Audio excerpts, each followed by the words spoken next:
what the legacy media is doing with the trucker protest is beyond reprehensible. I think the most dangerous thing I've seen actually is the political attempts to shut down the GoFundMe funding. That's unparalleled.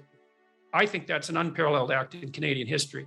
I truly think that's the worst thing that's happened to us so far. I'm constantly surprised.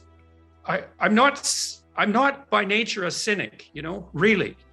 And I'm not cynical about our public institutions. And generally, although not invariably, I'm not cynical about politicians. But the act of sheer short-sighted, narcissistic, self-righteous idiocy that went into blocking the GoFundMe funding I cannot believe that our political leadership can be that unconcerned even about their own well-being. What sort of precedent does this set? And it's basically a form of theft, collusion between a fairly large corporate entity, GoFundMe, and the government. It's like collusion between the government and the press, which is almost total now in Canada. Mm-hmm. And I don't say that lightly. I mean, Brian Peckford, who I interviewed on my YouTube channel about a week and a half ago, who is a mainstream political figure and one of the drafters of the Canadian Charter of Rights, like a respectable guy, and was never a radical, relatively well regarded by the left and the right alike in the 1980s, a solid guy, told me flat out that the reason that he announced his legal challenge to the authority of our government on my YouTube channel was because he didn't think that he could get the truth told about what he was doing by any reliable Canadian news outlet. Mm-hmm. And that's just, what do you do when someone like that says something like that to you? It's beyond comprehension. It's a planned parallel reality, which is fundamentally equivalent to a totalitarian encroachment. I mean, CBC should be shut down.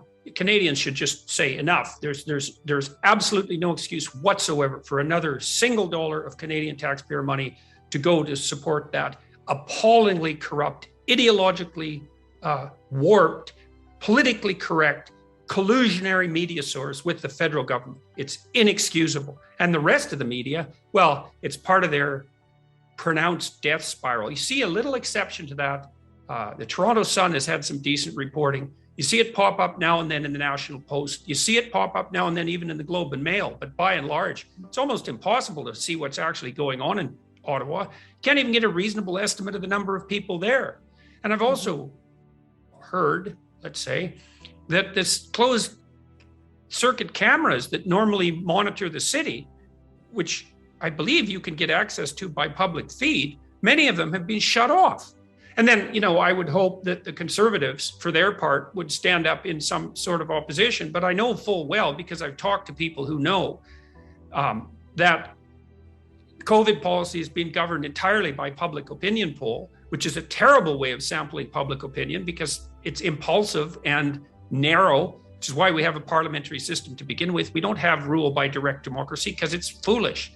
It doesn't allow for any sober second thought, let's say. And so the politicians scare the public, and they do that with the collusion of psychologists and behavioral experts, scare them into compliance. And so then they're all scared, and then they sample public opinion, which is terrified by misinformation, and say, oh, look, people support more mandates, and that scares them further, and away we go.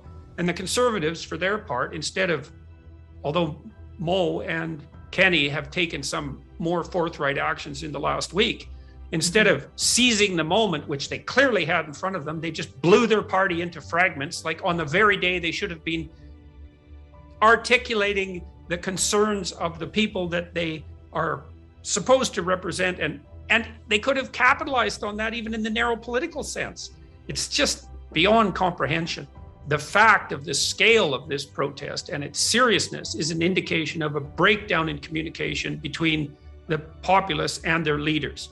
And then I would say there's a twofold reason for that. One is the politicians have ensconced themselves in something resembling an ivory tower. There's a failure on the part of the Canadian populace as well, because one of the things that's happened over the last 3, 4, 5 decades maybe is the cynicism about the political sphere, the refusal to engage in the building of local civic institutions, all replaced by a notion that politics is somehow nothing but a snake pit and no decent person would ever get involved. And so you have an abdication of responsibility on the part of each Canadian, I would say, which clearly needs to be rectified.